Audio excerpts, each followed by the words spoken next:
Welcome to the Solemn Vanguard channel. Today we talk about Team League, but first a message from our sponsor. Sponsored by Royalty Playmat Designs, the perfect way to get a custom and exclusively for you design for your Vanguard playmats. Choose your units, choose some or no zones, choose a tagline, a team name, the name of your bunny, anything your heart desires at Royalty Playmat Designs.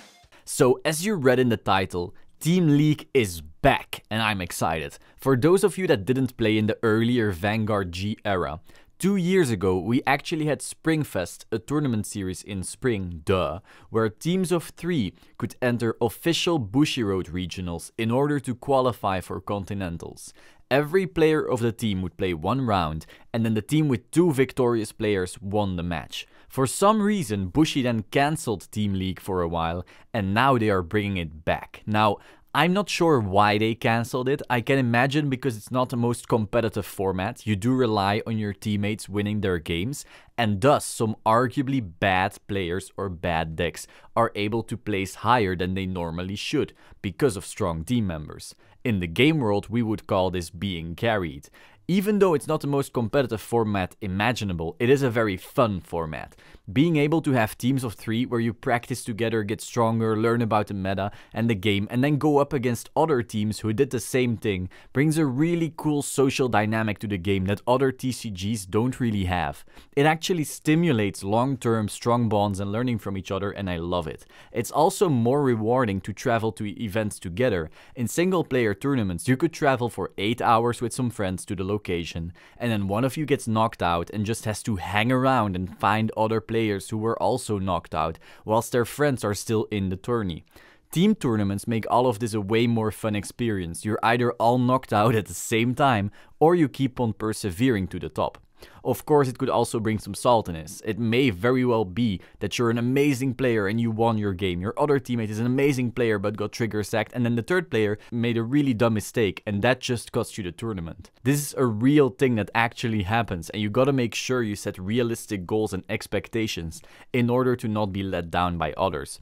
Overall though, if you're looking for, in my opinion, the most fun kind of regional tournament with an interesting anime-like social dynamic, the Team League in spring might be for you. There is also some more news regarding prizes. As always, there will be shop challenges, but they changed. The past few seasons, players would be awarded buy cards, with which they could auto-win first 2 rounds in their regional qualifier. But because that's harder to do with teams, they are scrapping that. Instead, the top 3 players in shop challenges can now redeem special prizes at the regional championships. I'm not sure how I feel about this, but I understand it from a practical standpoint.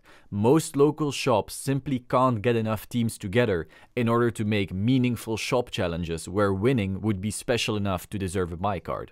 Apart from that, prizes in regionals also changed. Top 8 teams will get a badge, which in my opinion is kind of a downgrade considering that top 8 players in single tourneys got actual nice playmats, and now that turns into a badge. Practically, it kinda makes sense though, because printing 24 playmats instead of 8 does cost more. Top 4 now gets a certificate and a playmat for each player. Top 3 teams get a medal, and the champion team gets a special champion promo card for each player. I'm assuming based off the wording that this also means that the first team actually gets all the top 8, top 4 and top 3 prizes as well, because I'd honestly be more stoked for a playmat than a medal. Finally, these tournaments will be best out of 1, which is kind of a shame, but it's no longer double elimination like back in 2015. Now it's actually Swiss, so you do get a solid chance of playing all your games. With that being said, if you're interested in this kind of event, I'd say go find 2 other players, because it'll be here in a few months and there's work to be done. As always, if you're not subscribed to the Solemn Vanguard channel yet, please do so, and also click the bell button to stay up to date. Like the video if you liked the video, and let me know down in the comments what you think of Team League's return. Do you love the fun atmosphere, or do you prefer some more serious competition where you only have to rely on yourself? Let's get some discussion going. Ciao!